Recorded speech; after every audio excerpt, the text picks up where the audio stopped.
আসসালামু আলাইকুম। আমি শখের রাঁধুনি চ্যানেলের পক্ষ থেকে আপনাদের সকলকে জানাই স্বাগতম। আজ আমি আপনাদের দেখাবো কিভাবে খুব সহজে টাকি মাছ ভর্তা করা যায় কোনো বাটাবাটি ছাড়াই। আমি এখানে ফ্রাই প্যানে সরিষার তেল গরম করে নিলাম।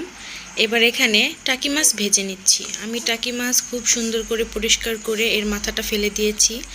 তারপর খুব ভালোভাবে ধুয়ে এর শরীরের উপর হালকা হালকা করে কেটে নিয়েছি, যার ফলে ভিতরে খুব ভালোভাবে হলুদ মরিচগুলো ঢুকে। মাছগুলো খুব ভালোভাবে উল্টে পাল্টে ভেজে নিলাম।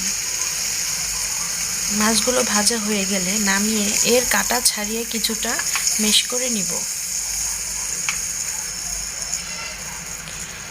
এবার এই তেলেই পেঁয়াজ, কাঁচামরিচ এবং রসুন কেটে দিয়ে দিলাম।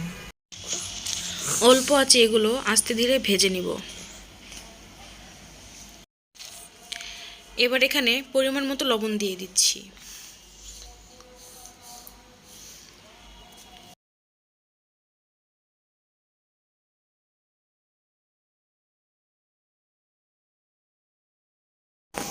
পেঁয়াজটা ভাজা হয়ে গিয়েছে, দেখুন সুন্দর ব্রাউন কালার হয়েছে। এবার এখানে কাঁটা ছাড়িয়ে মেশ করে রাখা টাকি মাছগুলো দিয়ে দিলাম। ভালোভাবে নেড়ে চেড়ে নিব।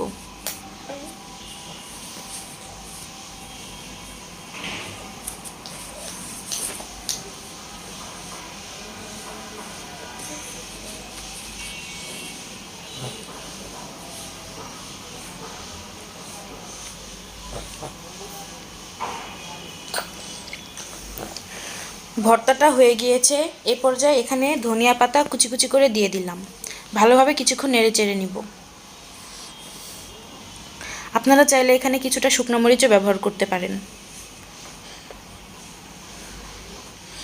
ভিডিওটি ভালো লাগলে অবশ্যই লাইক, কমেন্ট, শেয়ার করবেন এবং চ্যানেলটি সাবস্ক্রাইব করে পাশে থাকবেন।